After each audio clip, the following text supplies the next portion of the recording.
எப்போது தனி கொடுத்தன முடிவெடுத்தீர்கள்? நான் பட்ட போராட்டங்கள் கொஞ்சம் நஞ்சல சார், சொல்லி முடிக்க முடியாது சார். என்னுடைய லட்சியங்கள் இருந்துச்சு, நான் மறந்துட்டேன் சார். நான் குடும்பத்துக்காக வாழ்ந்தேன் சார், எனக்காக இன்னும் வாழல சார். ஆனா வந்து அந்த போராட்டங்கள், எங்க மாமியார்களை பட்ட போராட்டங்கள், படிச்சு படிச்சு படிச்சு பள்ளிக்கூடம் 9வது தான் சார் படிச்சேன். 13 வயசுல கல்யாணம் ஆச்சு சார். அப்போ அந்த அனுபவம் தான் சார் பாடமா படிச்ச அனுபவம் தான். பட்ட கஷ்ட நஷ்டங்கள்லாம், நான் பட்ட கஷ்ட மாமியார்கள் இதெல்லாம் என் மருமகளுக்கு வரக்கூடாதுன்ற எண்ணம் சார். அதனால தனி கொடுத்து அனுப்பிட்டீங்க. நானா அனுப்பிச்சிட்டேன். நீங்க உங்க மாமியார் உங்களை கஷ்டப்படுத்தினாங்க. ஆமா. சரியா? அப்ப நியாயமா என்ன பண்ணணும்? மருமகளை கஷ்டப்படுத்தாம சந்தோஷமா வச்சுக்கணும். அது லாஜிக். இது என்னது நான் கஷ்டப்பட்டு நீ தனியா போயிருங்கிறது? நான் சொல்றது உங்களுக்கு புரியாது. அப்ப புரியுற மாதிரி சொல்ல. அவங்களுடைய சௌகரியத்துக்கு அவங்க வாழ இல்லையா சார்? நமக்காக அவங்க வாழ முடியுமா? அது ஒரு கிராம டவுன் பொண்ணு, அதுக்கு போய் ஒத்து வருமா? அது பிடிச்ச உணவு தானே சாப்பிடணும், அது பிடிச்ச மாதிரி தானே வாழணும். சென்னை சார் நானே. அவங்க வந்து வேலூர் சார், கிராமம், சுத்த கிராமம். என்னால் கிராமத்திலலாம் இருக்க முடியல. 3 மாதம் தான் நான் இருந்தேன். ஃபுல்லாக கிராமம், ஆடு மாடு எல்லாமே வீட்டில் தான் இருக்கா. அவங்க காலையில் மாடு ஆடு ஓட்டிட்டு போனாங்கன்னா மதியம் வருவாங்க, மதியம் போனாங்கன்னா அதோட நைட்டுக்கு தான் வருவாங்க. வந்துட்டு அவங்களே தான் சமைப்பாங்க. அவங்க சமைக்கிறத தான் நான் சாப்பிடுவேன். ஊரில் தான் இருந்தேன் எனக்கு. ஆனால் ஊர் வந்து சுத்தமாக பிடிக்கவே கிடையாது. எனக்கு பிடிக்கலடா. ஒரே ஒரு குழம்பு, ஒரே ஒரு சாப்பாடு தான் கொடுப்பாங்க. அப்போ எங்கள் அத்தை கிட்ட நான் கேட்டேன், மாமா வந்து சென்னையில் படிச்சிருக்காரு, அவர் அங்கே வேலை வருது, நாங்கள் வேலைக்கு நாங்கள் அங்கே போகிறோம் அப்படின்னு சொல்லி எங்கள் அத்தை கிட்ட கேட்கும்போது, நீங்கள் தாராளமாக நீங்கள் போங்க அப்படின்னு சொன்னாங்க. ஆனால் எனக்கு மேரேஜ் ஆகிட்டு 6 வருஷம் ஆகுது. ஆனால் 6 வருஷமா எனக்கு குழந்தை இல்லை. அதுக்கே அழணும். ஊரில் இருக்கிறவங்க எல்லாருமே கேட்பாங்க சார். அந்த ஊரில் அப்படி பேசுவாங்களா?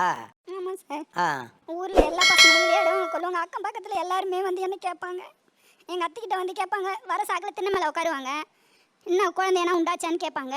ஒரு வருஷத்துக்குள்ளே அங்கே சுற்று வட்டத்தில் எல்லாருமே எங்கள் மாமியாரை கேட்குற வேலை, கன்சீவ் ஆகிட்டாங்களா, கன்சீவ், இதே கேள்வி மட்டும்தான் சார் கேட்பாங்க.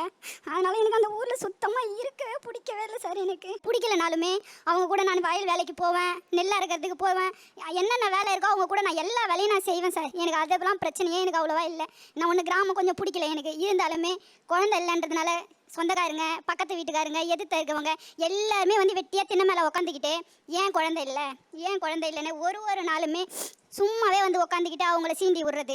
அவங்க எங்கள் மாமியார் வந்து அதை பற்றி யோசிக்கவே மாட்டாங்க. வந்து கேட்டாலுமே உங்கள் வேலையை பார்த்துக்கிட்டு நீங்கள் போங்க, என் மருமகளை பற்றி நீங்கள் பேசாதீங்க, உங்களுக்கு தின்ன விடுறதே உங்களுக்கு தப்பு, ஃபஸ்ட்டு ஏஞ்சி போயிடுங்க அப்படின்னு சொல்லிட்டு இதுக்காகவே எல்லாருமே திட்டி அவங்கள வெளியே அனுப்பிச்சிருவாங்க சார். அவங்க அங்கே நான் ஊருக்கு போவாததுக்கு காரணம் கூட அக்கம் பக்கத்தில் எல்லாருமே எனக்கு கேட்குற ஒரே கேள்வி,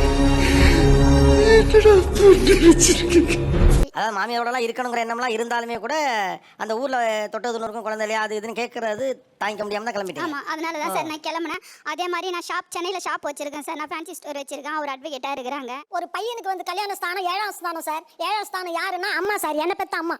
அந்த அம்மா தான் சார், அது அந்த அம்மா தான் சார். அது எனக்கு, நானும் அது எனக்கு அம்மா, நான் அதுக்கு பொண்ணு சார். எனக்கு பொண்ணு இல்லாததுக்கு பொண்ணு சார். என் மருமகள் குழந்தைலேருந்து எனக்கு குறையே இல்லை சார். எந்த பிரச்சனையும் எங்கையில சொல்லி அழுவும் சார். என் பையனுக்கு திட்டம் சார், இதுக்கு சப்போர்ட்டிங்காக இருப்பேன். என் பொண்ணா இருந்தா நான் எப்படி சார் இருப்பேன்?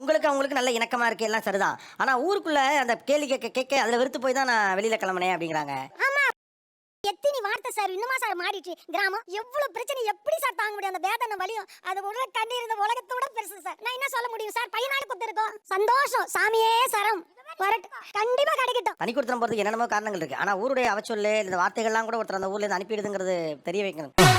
மறக்காம சர்ப்ரைஸ் பண்ணுங்க. Thank you.